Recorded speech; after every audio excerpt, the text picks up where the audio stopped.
Kaftan TV Yorùbá ṣàfojúsùn ayé tó rẹwà.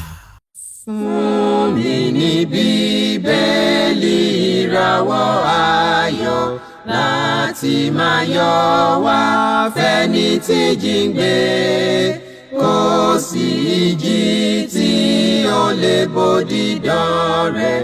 Jésù ti gbà àwọn tó ti sọnù. Fún mi Bíbélì ìròyìn mímọ́ dídán, mọ́lẹ̀ rẹ̀ yóò tọ́ mi lọ́nà tòrò.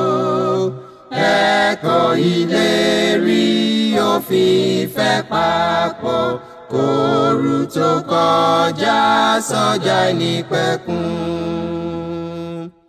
A kí yín káàbọ̀ sí ètò yín, ètò wa Jẹ́ kí Bíbélì sọ̀rọ̀.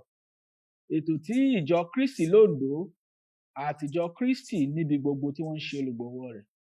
Orúkọ tèmi ò yípadà, Fáṣọ̀nù Victor, àjíǹrere Kristi. Kí a tó tẹ̀síwájú nínú ètò ìdánilẹ́kọ̀ọ́ tí a ní fún wa lónìí, ẹ jẹ́ kí a tẹríba nígbà tí a ń gbàdúrà sí Ọlọ́run ẹlẹ́dàá wa. Bàbá mímọ́, ológo jùlọ, alágbára. A dúpẹ́ lọ́wọ́ yín, a fògo ọlá àti ìyìn fún yín torí pé ẹ̀yin ni ògo, ọlá àti agbára yẹ. A dúpẹ́ fún ìwàláàyè yín lórí ayé wa lónìí. Ẹ ṣé o. Olúwa, bí a ti fẹ́ sọ̀rọ̀ mímọ́ yín, ẹ bá wa sọ̀rọ̀. Àwọn tí yóò gbọ́ ọ̀rọ̀ náà, ẹ fún wọn létí ìgbọ́ àtàyàgbàṣe. Ẹ sọ wá di olùṣe ọ̀rọ̀ mímọ́ yín. Bẹ́ẹ̀ ni kẹ́ gbàkóso gbogbo.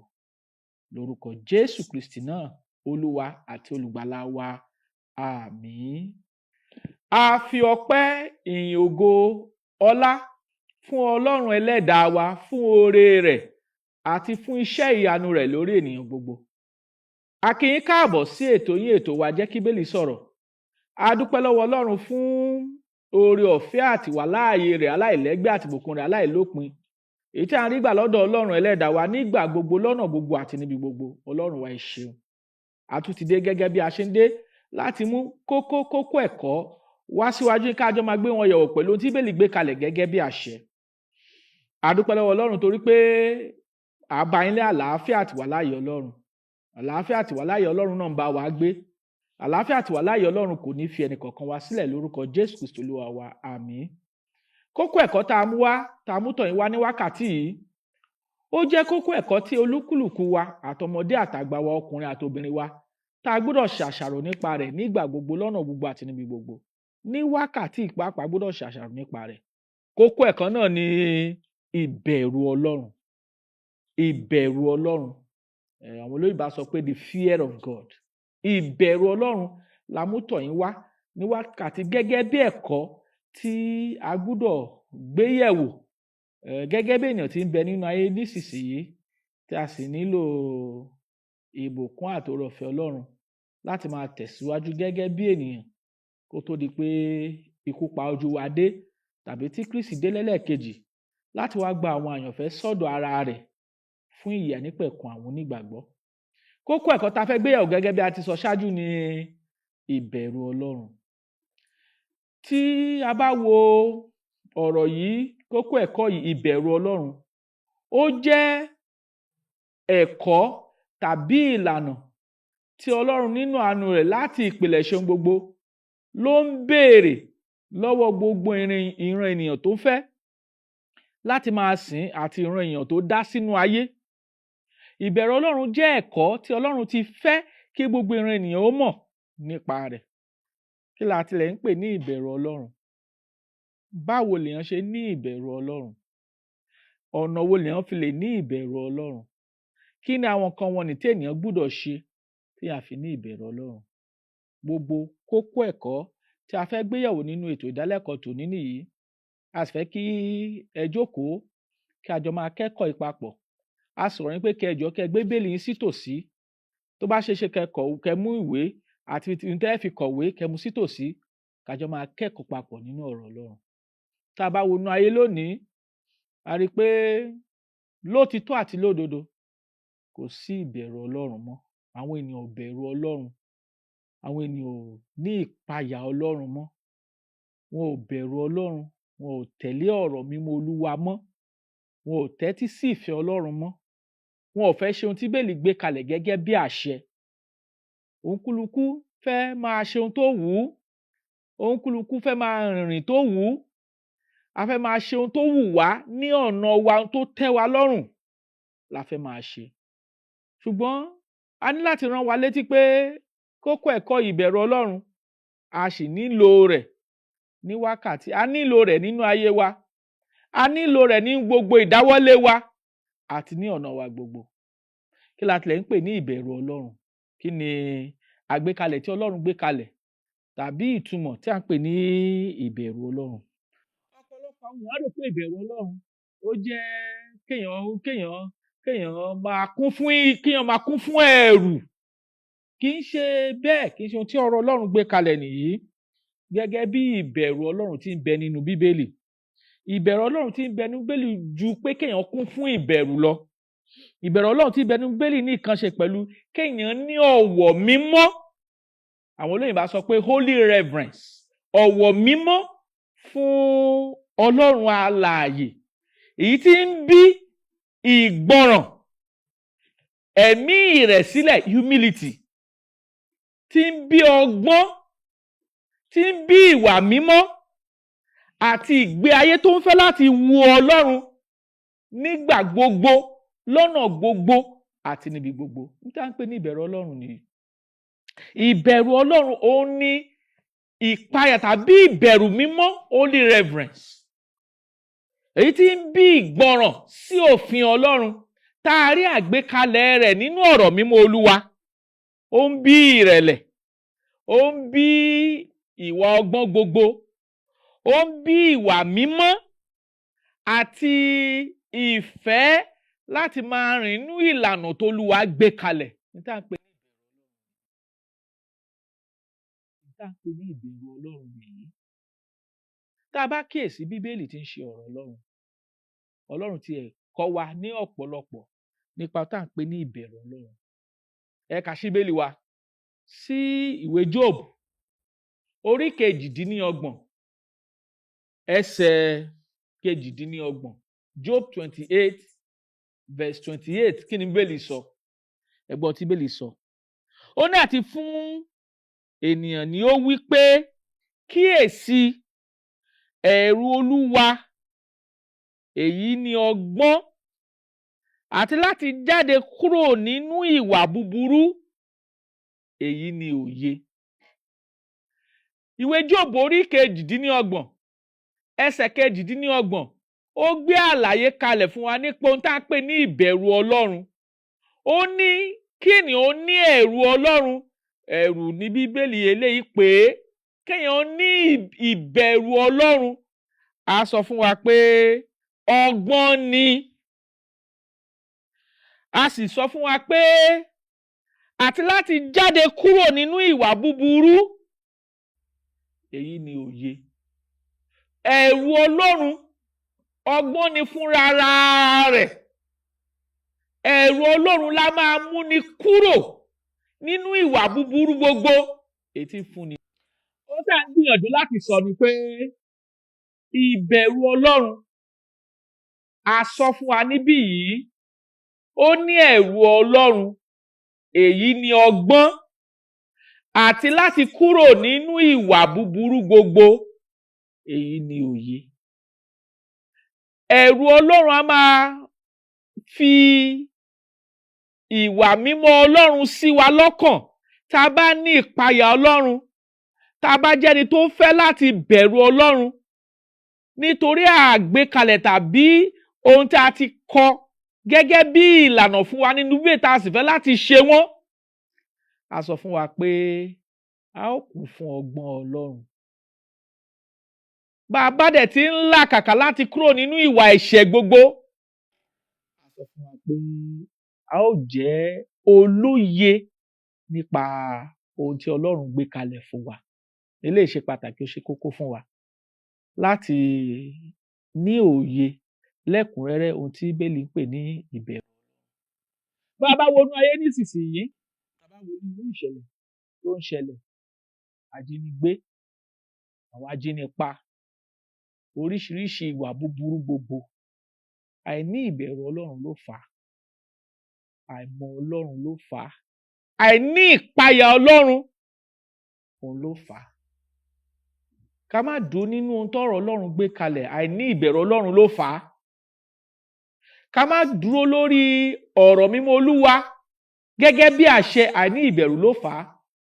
Ká máa gbé ìgbé ayé ẹ̀ṣẹ̀ àti ìgbé ayé búburú gbogbo, àìní ìbẹ̀rù Ọlọ́run ló fà á.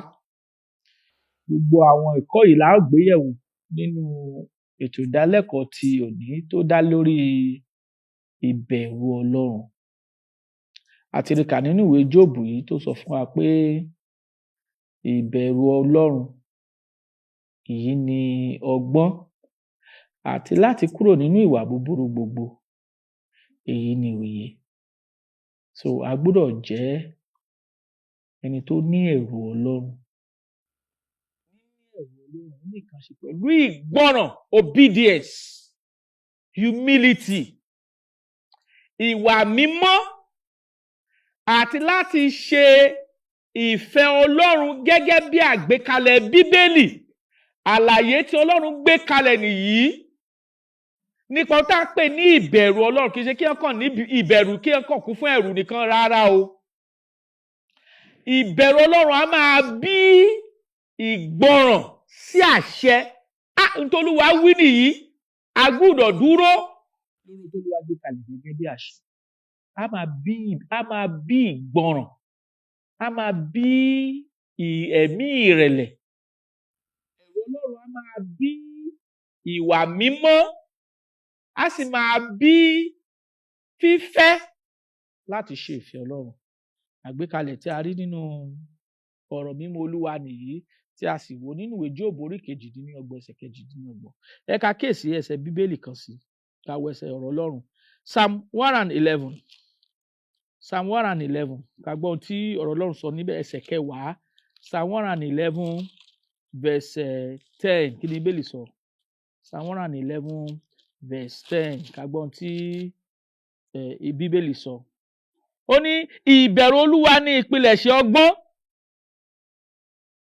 òye rere ni gbogbo àwọn tí ń pa òfin rẹ̀ mọ́ ni, ìyìn rẹ̀ dúró láéláé. Ohun tí ọ̀rọ̀ Ọlọ́run sọ nìyí. Níbi ìyá sọ fún wa pé ìbẹ̀rù Ọlọ́run a ní ìpilẹ̀ṣẹ̀ ọgbọ́n ni. A ti gbé àlàyé kalẹ̀ nínú ìwé Jóòbù orí 28 ẹsẹ̀ 28 pé èyí ni ẹ̀rù Ọlọ́run. Ẹ̀rù Ọlọ́run, èyí ni ọgbọ́n. Láti kúrò nínú ìwà ibi gbogbo, èyí ni òye. Níbí yìí, ìwé Psalm 111, nígbà tá a kíyèsí ẹsẹ̀ 10, ó ní ìbẹ̀rù Olúwa ní ìpilẹ̀ṣẹ̀ ọgbọ́n, òye rere ni gbogbo àwọn tí ó ń pa òfin rẹ̀ mọ́. So n tá à ń gbéyàwó ni pé àwọn ìpéye ẹ̀rù Ọlọ́run ó ní kan ṣe pẹ̀lú ìgbọràn sí òfin Ọlọ́run, ó ní kan ṣe pẹ̀lú ẹ̀mí ìrẹ̀lẹ̀ sí ohun Ọlọ́run àti ọ̀rọ̀ Ọlọ́run, ó ní kan ṣe pẹ̀lú títẹríba sábẹ́ òfin àti ìlànà Olúwa, ó ní kan ṣe pẹ̀lú ìgbé ayé mímọ́ sí ọ̀rọ̀ Ọlọ́run tí a ti gbé kalẹ̀ gẹ́gẹ́ bí àṣẹ àti ìlànà fún ìran ènìyàn lónìí. Bí a bá sọ pé a ní ìbẹ̀rù Ọlọ́run, tá ò tẹríba fún òfin àti ìlànà Kristi tàbí ọ̀rọ̀ mímọ́ Olúwa, báwo la ṣe lè pè eléyìí ní ìbẹ̀rù Ọlọ́run? Ọlọ́run sọ pé a sọ pé a ní ìbẹ̀rù Ọlọ́run, a ò lè dó lórí t'Olúwa sọ. Ọlọ́run ní jókòó, a sọ pé a ní ìbẹ̀rù Ọlọ́run, a ò sì jókòó. Eléyìí kì í ṣe ìbẹ̀rù Ọlọ́run.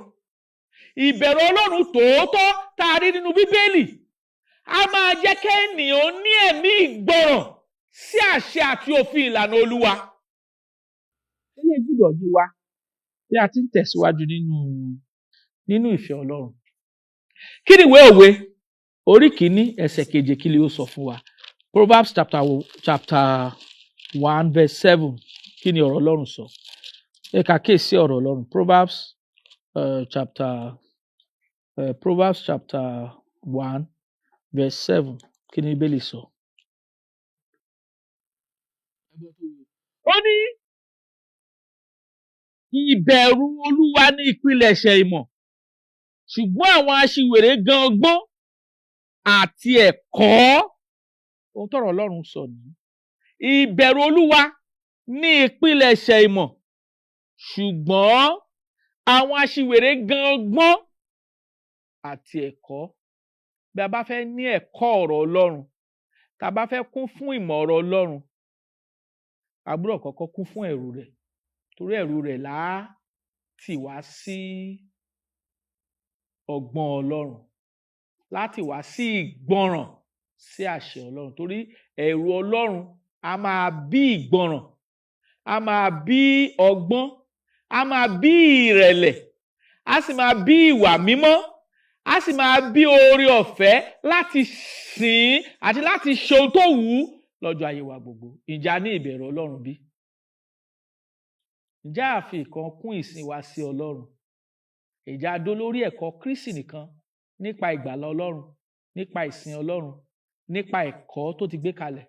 Ǹjẹ́ a ṣe àmúlùmálà ẹ̀kọ́ Kristi bí? Ṣé Jésù Kristi kan la gbẹ́kẹ̀lé? Ṣé òun nìkan là ń sìn? Ṣé òun nìkan la tẹríba fún? Ṣé òun nìkan la bu ọlá fún nínú ohun gbogbo? Eléyìí gbọ́dọ̀ yé wa bí a ti ń tẹ̀síwájú. Ǹjẹ́ a tilẹ̀ ní ìbẹ̀rù Ọlọ́run? A ti gbé àlàyé kalẹ̀ nípa ohun tí Bíbélì pè ní ìbẹ̀rù Ọlọ́run.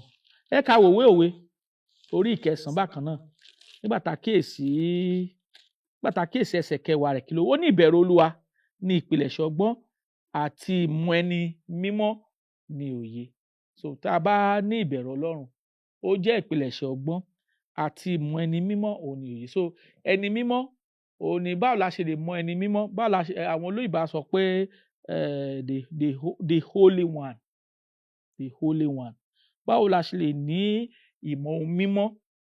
Báwo la ṣe lè ní ìmọ̀ ẹni mímọ́? Òun ni nípa ọ̀rọ̀ Ọlọ́run. Ní tá à ń gbìyànjú láti gbé kalẹ̀ ni pé nínú ayé lónìí, ìbẹ̀rù Ọlọ́run ti sọnù ní ọ̀pọ̀lọpọ̀ ọkàn àwọn ènìyàn. Àwọn ènìyàn ò ṣetán láti tẹríba fún ìfẹ́ Ọlọ́run nípasẹ̀ Kristi, ṣùgbọ́n wọ́n ṣetán láti máa ṣe ohun tó wù wọ́n, láti máa rìnrìn tó wù wọ́n, láti máa sọ̀rọ̀ tó wù wọ́n, láti máa sọ̀rọ̀ tá a máa múnú àwọn ènìyàn dùn tí kì í ṣe ọ̀rọ̀ mímọ́ Olúwa nìkan. Eléyìí a gbọ́dọ̀ ṣe àkíyèsí àwọn nǹkan wọ̀nyí bí a ti ń tẹ̀síwájú nínú Ọlọ́run. Ẹ ká wo òwe Proverbs 15 ká wo ohun tí 33 sọ, ẹ̀gbọ́n tó wí ni.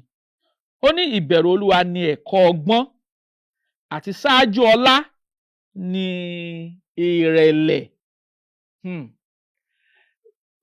Ìbẹ̀rù Olúwa ní ẹ̀kọ́ ọgbọ́n, àti ṣáájú ọlá ní ìrẹ̀lẹ̀. T'Ọlọ́run sọ ni. So a ti wo àwọn ẹsẹ̀ Bíbélì tó sọ fún wa pé ìbẹ̀rù Ọlọ́run ní ìpilẹ̀ṣẹ̀ ọgbọ́n, ìpilẹ̀ṣẹ̀ ìmọ̀, ìpilẹ̀ṣẹ̀ ìfẹ́ Ọlọ́run, ìpilẹ̀ṣẹ̀ òye ẹni mímọ́, ìpilẹ̀ṣẹ̀ ọ̀rọ̀ mímọ́ Olúwa. So a ti rí pé láì ní ìbẹ̀rù Ọlọ́run, kò sí bí ìfẹ́ Ọlọ́run ṣe lè wù wá ṣe, kò sí bá ṣe lè jẹ́ni tó gbọ́ràn sí ọ̀rọ̀ mímọ́ Olúwa, kò sí bá ṣe lè kún fún ẹ̀mí ìrẹ̀lẹ̀ láti tẹríba lábẹ́ Kristi àti lábẹ́ ọ̀rọ̀ rẹ̀. Bá a bá ní ìbẹ̀rù Olúwa, tá a ní ìbẹ̀rù Ọlọ́run lọ́kàn, kò sí bí ohun tí ń ṣe ti Ọlọ́run yóò ṣe di mímọ̀, yóò fi ẹsẹ̀ rinlẹ̀, kò sí bí ó ṣe lè ta gbòǹgbò nínú ayé wa, kò sí bá ṣe lè kún fún ẹ̀mí Olúwa tàbí ìtọ́ni rẹ̀ láì ní ìbẹ̀rù Olúwa. Ìpilẹ̀ṣẹ̀ ni, beginnings. Ẹ̀rù Olúwa ìpilẹ̀ṣẹ̀ ni, ìpilẹ̀ṣẹ̀ ọgbọ́n ni, ìpilẹ̀ṣẹ̀ ìmọ̀ ni, ìpilẹ̀ṣẹ̀ òfin Ọlọ́run ni, ìpilẹ̀ṣẹ̀ ìmọ̀ Ọlọ́run ni, ìpilẹ̀ṣẹ̀ ohun mímọ́ ni, ìpilẹ̀ṣẹ̀ ọ̀rọ̀ mímọ́ Olúwa ni. Ohun tí ìbẹ̀rù Ọlọ́run kọ́ wa, ìpilẹ̀ṣẹ̀ ni ìbẹ̀rù Olúwa. Bá ò bá ní ìbẹ̀rù Olúwa, ìfẹ́ Ọlọ́run, ọ̀rọ̀ rẹ̀ kò lè yé wa, kò lè bí ìgbọràn nínú wa, kò lè bí ìrẹ̀lẹ̀ Ọlọ́run nínú wa, kò lè bí ọgbọ́n nínú wa, kò sì lè bí ìwà mímọ́ àti ìfẹ́ láti máa ṣe ìfẹ́ Olúwa. Kò lè bí. Ìpilẹ̀ṣẹ̀ ni, beginning. Ó ní ìbẹ̀rù Olúwa. Ilé gbọ́dọ̀ yé wa bí a ti ń tẹ̀síwájú. Ọlọ́run sì pàṣẹ nínú ọ̀rọ̀ rẹ̀ pé a gbọ́dọ̀ bẹ̀rù rẹ̀. Ọlọ́run ti gbé àṣẹ kalẹ̀ nínú ọ̀rọ̀ mímọ́ Olúwa pé a gbọ́dọ̀ bẹ̀rù rẹ̀. Bàbá sọ pé à ń sin Ọlọ́run, tàbá fẹ́ sin Ọlọ́run, tàbá ṣetán láti sin Ọlọ́run, tàbá fẹ́ sìn ín lẹ́mí àti lótìtọ́, a ti pa wá láṣẹ pé a gbọ́dọ̀ ní ìbẹ̀rù Olúwa. Àdẹ̀sọ tí ìbẹ̀rù Olúwa já sí ohun ìpilẹ̀ṣẹ̀ ni, ìpilẹ̀ṣẹ̀ ọgbọ́n ni, ìpilẹ̀ṣẹ̀ ìmọ̀ ni, ìpilẹ̀ṣẹ̀ òye ni, ìpilẹ̀ṣẹ̀ ẹni mímọ́ ni, ìpilẹ̀ṣẹ̀ ohun mímọ́ ni. Bàbá dẹ̀ ní ìbẹ̀rù Olúwa, kò sí bá a ṣe lè mọ òye, a ṣe lè ní òye Ọlọ́run, ní ọ̀rọ̀ Ọlọ́run, ní ẹ̀mí Ọlọ́run, ní agbára Ọlọ́run. Kò sí, kò ṣeé ṣe, kò ṣeé ṣe. Nígbà tá a kíyèsí Bíbélì, a rí pé Ọlọ́run alààyè ó pàṣẹ fún àwọn ọmọ Ísírẹ́lì lábẹ́ ètò ìlànà májẹ̀mú láéláé pé wọ́n gbọ́dọ̀ ní ìbẹ̀rù òun. Ó pàṣẹ rẹ̀ pé wọ́n gbọ́dọ̀ ní ìbẹ̀rù òun. Kí ni Ọlọ́run sọ? Ìwé Deuteronomy orí 9 nígbà tá a kíyèsí ẹsẹ̀ 13, kí ni Bíbélì wí? Ó ní bẹ̀rù Olúwa Ọlọ́run rẹ, kí o sì máa sìn ín, kí o sì máa búra ní orúkọ rẹ̀. Ní ìgbà tọ́lọ́run ti fún àwọn ọmọ Ísírẹ́lì ní òfin tán, ó bẹ̀ wọ́n, ó fi òfin kalẹ̀ pé kí wọ́n bẹ̀rù Olúwa, kí wọ́n sì máa sìn ín, kí wọ́n sì máa búra ní orúkọ rẹ̀. Àríkà ní nígbà tá a kíyèsí ìwé Joshua orí 24, nígbà tá a wo ẹsẹ̀ 14, àríkà níbí. Joshua 24 verse 14, kí ni Bíbélì sọ? Ó ní ǹjẹ́ nítorí náà ẹ bẹ̀rù Olúwa, kí ẹ sì máa sìn ín ní òdodo àti ní òtítọ́, kí ẹ sì mú òrìṣà wọn nì kúrò tí àwọn bàbá yín sìn ní ìhà kejì odò nì àti ní Íjíbítì, kí ẹ sì máa sin Olúwa. A rí i pé láti ìpilẹ̀ṣẹ̀ lọ́lọ́run ti pàṣẹ ìbẹ̀rù rẹ̀. Ọlọ́run pàṣẹ ìbẹ̀rù rẹ̀ fún àwọn Ísírẹ́lì. Bẹ́ẹ̀ náà ló gbé Joshua dìde láti rán Ísírẹ́lì létí pé wọ́n ní láti bẹ̀rù Olúwa kí wọ́n sì máa sìn ín. A sì ti gbé àlàyé kalẹ̀ ohun tá a pè ní ìbẹ̀rù Olúwa gẹ́gẹ́ bí àgbékalẹ̀ ohun tá a rí nínú Bíbélì. Ìbẹ̀rù Olúwa jẹ́ ìpayà mímọ́, èyí tí ń bí ìgbọràn, tí ń bí ọgbọ́n, tí ń bí ìrẹ̀lẹ̀, tí ń bí ìwà mímọ́ àti ìfẹ́ láti ṣe ohun tó Olúwa pa láṣẹ nínú ọ̀rọ̀ rẹ̀ gbogbo fún wa. Ohun tó ń jẹ́ ìbẹ̀rù Ọlọ́run nìyí.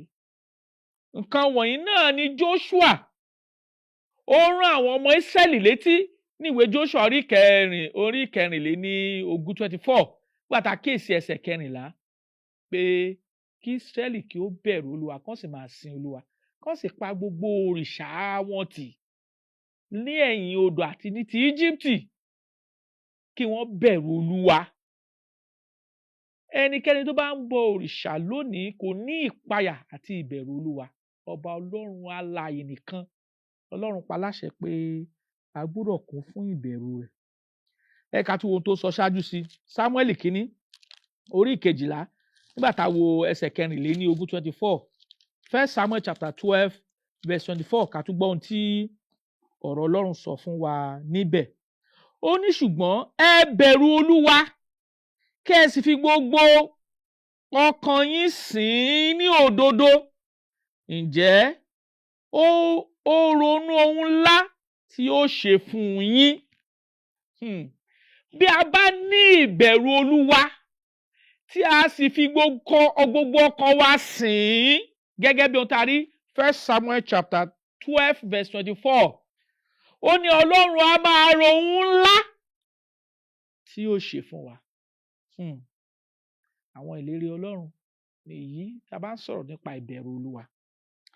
Ẹ ká tún wo ìwé oníwàásù orí 12, ìwé oníwàásù orí 12, ká gbọ́ ohun tí Bíbélì sọ fún wa níbẹ̀, ẹsẹ̀ 13, Ecclesiastes chapter 12 ìwé oníwàásù orí 12 pàtàkì ẹsẹ̀ 13 kí ni bíbélì kọ́ wa níbẹ̀? Ẹ gbọ́ ohun tọ́rọ̀ Ọlọ́run sọ. Ó ní òpin gbogbo ọ̀rọ̀ náà tí a ti gbọ́ ni pé bẹ̀rù Ọlọ́run kí o sì pa òfin rẹ̀ mọ́, nítorí èyí ni fún gbogbo ènìyàn. Ohun tá à ń gbé yẹ̀wò ó ní ìbẹ̀rù Ọlọ́run nínú ayé tó kálukú ń ṣe ohun tó wù ú, tí ẹ̀ṣẹ̀ ń peléke sí, tí ìwà ìbàjẹ́ ń pọ̀ sí, tí ìwà jẹgúdújẹrá ò lópin, tí ìfẹ́ ọmọlàkejì ó ti dohun ìgbàgbé, tí òtítọ́ ti jìnnà sí ọ̀pọ̀lọpọ̀, tí ìwà èké, ìwà ìrẹ́nijẹ tó fi ẹsẹ̀ rinlẹ̀ tó sì jọba. Ọlọ́run sọ pé kí a bẹ̀rù Olúwa, ká bẹ̀rù Ọlọ́run, ká ní ìpayà fún ohun mímọ́, kí a bẹ̀rù nítorí pé ìbẹ̀rù Ọlọ́run a máa bí ọgbọ́n, ìbẹ̀rù Ọlọ́run a máa bí ìgbọràn sí òfin àti ìlànà Olúwa, ìbẹ̀rù Ọlọ́run a máa bí ìwà ìrẹ̀lẹ̀ gbogbo, ìbẹ̀rù Ọlọ́run a máa bí ìwà mímọ́, ìbẹ̀rù Ọlọ́run a máa bí ìfẹ́ láti ṣe ohun tí Ọlọ́run gbé kalẹ̀. Ìwé oníwàásù orí 12 ẹsẹ̀ 13 ó ní òpin gbogbo ọ̀rọ̀ náà tí a ti gbọ́ ni pé bẹ̀rù Ọlọ́run kí o sì pa òfin rẹ̀ mọ́, nítorí èyí ni iṣẹ́ gbogbo ènìyàn, ìwọ àti èmi, ẹ̀yin tẹ́ ẹ gbọ́ mi ní wákàtí. Ọlọ́run ń béèrè ìbẹ̀rù Ọlọ́run lọ́wọ́ rẹ̀. Jọ̀ọ́ ní ìbẹ̀rù Ọlọ́run, jọ̀ọ́ páyà ohun tí Ọlọ́run gbé kalẹ̀ gẹ́gẹ́ bí àṣẹ. Gbogbo tí Ọlọ́run ní a kò gbọdọ̀ ṣe gẹ́gẹ́ bí ènìyàn, ìjọ ń ṣe wọ́n bí? Ìjọ rìn nínú ìwà ẹ̀ṣẹ̀, ìjọ rìn nínú ọ̀nà ègbé, ìjọ rìn nínú ọ̀nà ìparun. Ọ̀nà mímọ́ kan wà tí Ọlọ́run fẹ́ ká rìn nínú rẹ̀ tí ń ṣe ọ̀nà ìyè. Bí a bá ti rìn ní ọ̀nà ìyè yìí, nígbà náà la ní ìbẹ̀rù Olúwa. Ọ̀nà Jésù ni ọ̀nà ìyè. Torí Jòhánù orí 14 ẹsẹ̀ 6 sọ fún wa pé èmi ni ọ̀nà, òtítọ́ àti ìyè. Kò sẹ́ni tó lè wá sí ọ̀dọ̀ bàbá bí kò ṣe nípasẹ̀ mi. Ọlọ́run ń béèrè ìbẹ̀rù Ọlọ́run lọ́wọ́ rẹ. Ó ń béèrè ìbẹ̀rù Ọlọ́run lọ́wọ́ mi. Ó ń béèrè pé a gbọ́dọ̀ ní ẹ̀rù rẹ̀, èyí tí ń bí ìgbọràn sí òfin rẹ̀, èyí tí ń bí ọgbọ́n gbogbo, èyí tí ń bí ìwà ìrẹ̀lẹ̀, èyí tí ń bí ìwà mímọ́, èyí tí ń bí ìfẹ́ láti máa ṣe ohun tó wù ṣá lọ́jọ́ ayé wa gbogbo. Tọ́rọ̀ Ọlọ́run béèrè lọ́wọ́ wa ní, tí Ọlọ́run pàápàá ń béèrè lọ́wọ́ wa ní, ká ṣe kàkọ́ sílẹ̀. Ọlọ́run sì pàṣẹ pé a gbọ́dọ̀ ní ìbẹ̀rù rẹ̀, gẹ́gẹ́ bí a ti nínú àwọn ẹsẹ̀ Bíbélì tí a ti kà ṣáájú fún wa. Jọ̀ọ́ ní ìbẹ̀rù Ọlọ́run. Tí ò bá ní ìbẹ̀rù Ọlọ́run, kí Ọlọ́run béèrè lọ́wọ́ wa pé ká ṣe ní ìran yìí. Ẹ̀kọ́ yìí ò tí ì parí, ẹ̀kọ́ yìí ń tẹ̀síwájú sí. A ó wo apá kejì rẹ̀ ní ìgbà tá ó tún fìrè pàdé ní ìgbà mìíràn. A ní ká tún fi tó wa létí pé ètò yìí jẹ́ kí Bíbélì sọ̀rọ̀. A máa ṣe à ń pè kankan ní question and answer session. A ó máa gba ìpè wọlé ní lágbára Ọlọ́run ní oṣù tí a fẹ́ bọ́ sí yìí, ọjọ́ tí ó kẹ́yìn nínú ọjọ́ Olúwa tí program yìí máa wá sórí afẹ́fẹ́. A ó ṣe question and answer. A fẹ́ kí àwọn ènìyàn wa nílé kí wọ́n prepare àwọn ìbéèrè wọn. Tó bá tó àkókò náà, jẹ́ kí a gbọ́. A pè guest speaker wá láti rí pé gbogbo àwọn ìbéèrè èyí tí ẹ bá béèrè, a ó fi nọ́mbà síta tẹ́ ó kọ question yín, àwọn ìbéèrè yín tẹ́ ó kọ sí, a ó ju ojú òpó síta tẹ́ ó kọ àwọn question yín sí. A ó sì fi Bíbélì dá yín lóhùn. A ó pè guest speaker wá láti wá dá wa lóhùn pẹ̀lú ohun tí Bíbélì gbé kalẹ̀ gẹ́gẹ́ bí àṣẹ. Ọlọ́run ń béèrè ìbẹ̀rù Ọlọ́run lọ́wọ́ rẹ̀, ó ń béèrè ìbẹ̀rù Ọlọ́run lọ́wọ́ mi, ó ń béèrè ìbẹ̀rù Ọlọ́run lọ́wọ́ gbogbo wa. Kí àlàáfíà àti wà láàyè Ọlọ́run àti ìbùkún rẹ̀ kó máa bá wa gbé. Fún ìbéèrè, fún ẹ̀bẹ̀, fún àdúrà, àwọn nọ́mbà tẹ́ ó pè wá sí nìyí: 08057444902 tàbí 08065717023. a ó tún nọ́mbà náà pè fún wa 08057444902 tàbí 08065717023. àdúrà tẹ̀bẹ̀ wá sí Ọlọ́run ni pé kí ìbẹ̀rù rẹ̀ kó di mímọ̀ lọ́kàn wa, kí agbára rẹ̀ tí kì í ṣá tí kì í díbàjẹ́ kó jẹ́ ààbò àti asà wa títí tá a tún fi re pàdé ní ìgbà mìíràn. Kí oore ọ̀fẹ́ Ọlọ́run kó máa bá wa gbé, kó sì kọ́ wa mọ̀ ṣe, kó sì kọ́ wa ní ìfẹ́ rẹ̀, ní orúkọ Jésù Kristi Olúwa àti Olùgbàlà wa. Àmín. Fún mi ní Bíbélì ìràwọ̀ ayọ̀ láti máa yọ̀ wá fẹ́ni tí jíǹde. Kò sí ìjì tí ó lè bòdì dán rẹ̀. Jésù ti gbà àwọn tó ti sọnù. Fún mi Bíbélì ìròyìn mímọ́ dídán. Mọ́lẹ̀ rẹ̀ yóò tọ́ mi lọ́nà tóóró. Ẹ̀kọ́ ìlérí òfin ìfẹ́ papọ̀. Kóòrù tó kọjá sọ́jà ìnípẹ̀kun.